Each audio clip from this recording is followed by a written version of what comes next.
The parable of the Pharisee and the publican, a lesson in true humility. Jesus' parable of the Pharisee and the publican, Luke 18:9-14, is a profound lesson on pride, humility, and the kind of heart that truly touches God. In this short yet powerful story, two men enter the temple to pray, one a respected religious leader and the other a despised tax collector. Yet, by the end of their prayers, only one man leaves justified before God. The Pharisee stands confidently, lifting his voice in self-congratulation.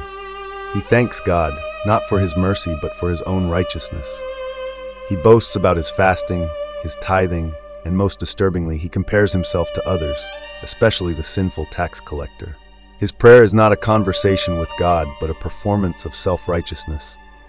It is as if he believes he has earned God's favor through his good deeds. The tax collector, on the other hand, is overcome with shame and humility.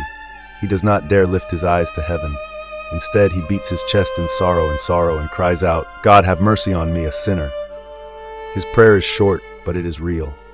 There is no pride, no boasting, no comparisons, only a broken heart pleading for God's mercy. Jesus ends the parable with a shocking truth. It was the tax collector, not the Pharisee, who left justified before God. This would have stunned his listeners.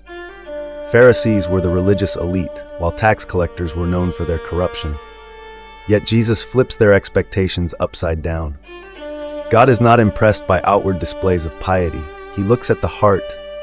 A message for us today. It is easy to read this parable and quickly assume, I would never be like the Pharisee.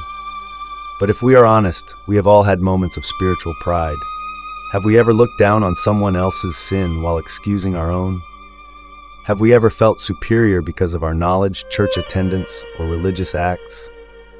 The danger of self-righteousness is that it blinds us to our own need for grace. The tax collector's prayer reminds us of the posture God desires, a humble heart that acknowledges its need for Him.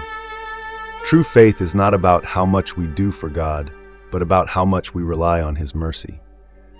We don't earn His love. It is a gift given to those who recognize they need it. Jesus concludes with a timeless truth.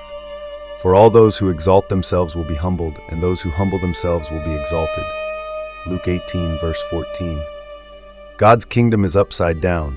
The first shall be last, the proud will be brought low, and the humble will be lifted up. Today, let us come before God, not with pride, but with the same desperate cry of the tax collector, "Lord, have mercy on me, a sinner."